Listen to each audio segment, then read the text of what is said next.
ओम शांति। मुरली की तारीख है 7/8/2026। बाबा मुरली का सार बता रहे हैं। मीठे बच्चे, अब तक जो कुछ भी पढ़ा है उसे भूलकर एक बात को याद करो। प्रश्न है, भारत पर सतयुगी स्वराज्य स्थापन करने के लिए कौन सा बल चाहिए? उत्तर है पवित्रता का बल। तुम सर्वशक्तिमान बाप से योग लगाकर पवित्र बनते हो। ये पवित्रता का ही बल है जिससे सतयुगी स्वराज्य की स्थापना होती है। इसमें लड़ाई की तो कोई बात ही नहीं है। ज्ञान और योग बल ही पावन दुनिया का मालिक बना देता है और इसी बल से एक मत की स्थापना हो जाती है। गीत मुरली का आज है, आखिर वो दिन आया आज जिसका हम सभी को इंतजार था। बाबा कहते हैं मुरली के शुरुआत में ही कि जैसे देखो वेदों का, शास्त्रों का बाबा सार बताते हैं ना, तो ये जो गीत बने हुए हैं उस समय तो यही गीत बजते थे। तो बाबा को गीतों का भी अर्थ बताना होता है। बहुत अच्छे अच्छे अर्थ हैं। फिर बाबा कहते देखो बाप खिवैया भी है, बागवान भी है और बाबा सर्व का सदगति दाता भी है। और भक्ति में देखो श्री कृष्ण को बाबा कहते कितना प्यार करते हैं। उनकी जन्माष्टमी मनाते हैं।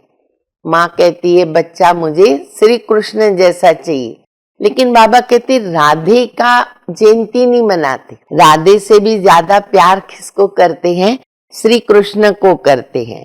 अच्छा, फिर शिव बाबा के लिए कहते हैं ना, शिव परमात्माए नमः, लेकिन उनकी भी जीवन कहानी को तो जानते ही नहीं है। तो बाबा आते हैं हमें अपनी परिचय देकर सबकी जीवन कहानी बताने। तो बाबा कहते हैं कि बच्चे मैं कब आता हूँ?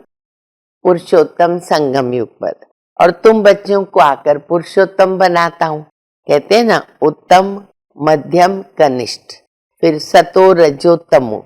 तो बाबा कहते जो अच्छी तरह ज्ञान सुनेंगे वो है सतोगुणी, और जो थोड़ा सुनेंगे वो है रजोगुणी, और जो सुनते ही नहीं है वो है तमोगुणी। बाप तुम्हें 3 कथाएं भी सुनाते हैं, अमर कथा, सत्यनारायण की कथा, तिजरी की कथा। फिर बाबा कहते बच्चे जैसे जैसे तुम नजदीक आते जाओगे, विनाश का समय समीप आएगा, तो तुमको साक्षात्कार होने लगेगा। अपनी राजधानी का भी होगा, अपने पुरुषार्थ का भी होगा।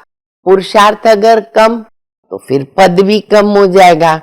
फिर बाबा दूसरी बात बता रहे कि तुम अपने तन मन धन से भारत को स्वर्ग बनाते हो। अभी बाबा कहते हम धन दूसरों का नहीं लगाते। जो बाबा के बच्चे बनते वही अपने धन से सब कुछ सेवाएं कर देते हैं। तो बाबा कहते क्यों? क्योंकि तुम घर के भाती हो।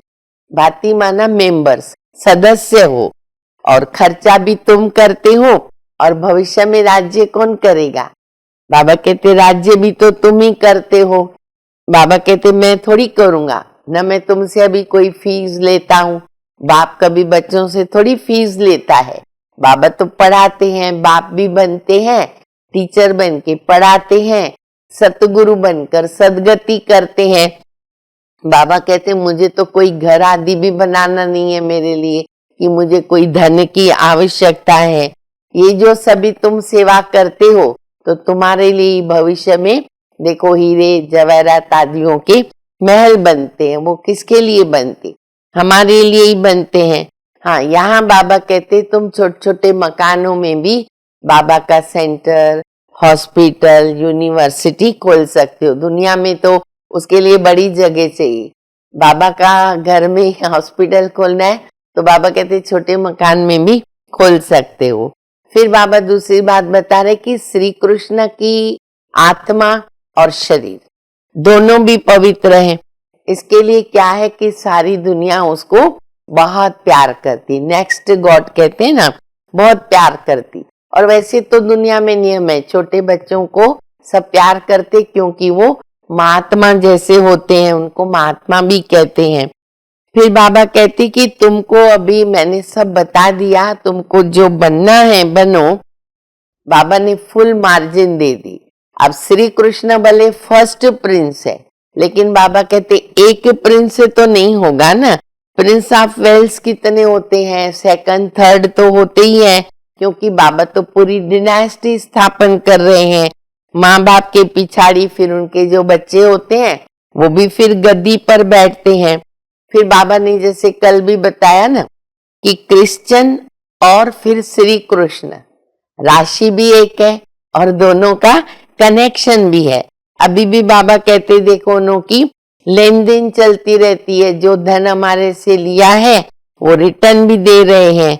तुम श्रीमत पर ज्ञान योग के बल से अपना स्वराज्य स्थापन कर रहे हो, ये भी हमें नशा होना चाहिए। फिर बाबा बता रहे कि ऊंचते ऊंचे भगवान, एक ही बाप है जो ऊंचते ऊंचे। फिर सेकंड नंबर में ब्रह्मा बाबा है, इनसे बड़ी आसामी कोई नहीं, लेकिन फिर भी देखो कितना साधारण रहते हैं।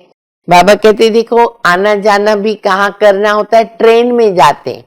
ब्रह्मा बाबा मुंबई गए, कितनी बार हर बरस आते रहे, दिल्ली गए, कई स्थानों पर गए, कैसे गए, ट्रेन में ही गए। अब लोगों को क्या पता कि कितनी बड़ी हस्ती है, दिखने में तो बड़ी साधारण रहे। फिर बाबा कहते कि बच्चे ये वही महाभारत की लड़ाई है ना, तो मैं इनके बहुत जन्मों के अंत में भी आकर के अंत में प्रवेश करता हूँ और तुम बच्चों को पावन बनाता हूँ। तुम बच्चे अभी सब घर जाएंगे पवित्र बनकर, फिर वहां से नंबरवार जैसे जैसे जिसका पार्ट है वो नीचे उतरेंगे। फिर बाबा कन्याओं को भी याद करते हैं कि कन्याओं को खड़ा हो जाना चाहिए। अरे ऐसी सी बच्चियां जब ललकार से समझाती है ना तो सबको बहुत अच्छा लगता है। लौकिक अलौकिक परिवार का नाम भी बाला कर सकती हैं। अभी हम सुनेंगे धारणा के लिए मुख्य सार। संगम युग पर श्रेष्ठ कर्म करके पुरुषोत्तम बनना है। कोई भी ऐसा कर्म नहीं करना है जो कनिष्ठ बन जाए। दूसरा, गुप्त रूप में बाप का मददगार बनकर भारत को स्वर्ग बनाने की सेवा करनी है। अपने तन मन धन से भारत को स्वर्ग बनाना है। याद और पवित्रता का बल जमा करना है। वरदान है, अपनी संपूर्ण स्टेज द्वारा सर्व प्रकार की अधीनता समाप्त करने वाले प्रकृति जीत भव। जब आप अपनी संपूर्ण स्टेज पर स्थित होंगे तो प्रकृति पर भी विजय अर्थात अधिकार का अनुभव होगा। संपूर्ण स्टेज में किसी भी प्रकार की अधीनता नहीं रहती है, लेकिन ऐसी संपूर्ण स्टेज बनाने के लिए तीन बातें साथ साथ चाहिए। एक रूहानियत, दूसरा रूहाब और तीसरा रहम दिल का गुण। जब ये तीनों बातें प्रत्यक्ष रूप में, स्थिति में, चेहरे में, कर्म में दिखाई देती है, तब कहेंगे अधिकारी या प्रकृति जीत आत्मा। स्लोगन है, श्रीमत की लगाम मजबूत है तो मन रूपी घोड़ा भाग नहीं सकता। अव्यक्त इशारा, अपवित्रता के बीज को समाप्त कर संपूर्ण पवित्र बनो। अगर कोई भी अपवित्रता वृत्ति, स्मृति व संकल्प में है तो ब्राह्मणपन की स्थिति में स्थित नहीं हो सकते। इसलिए कदम कदम पर सावधान रहो।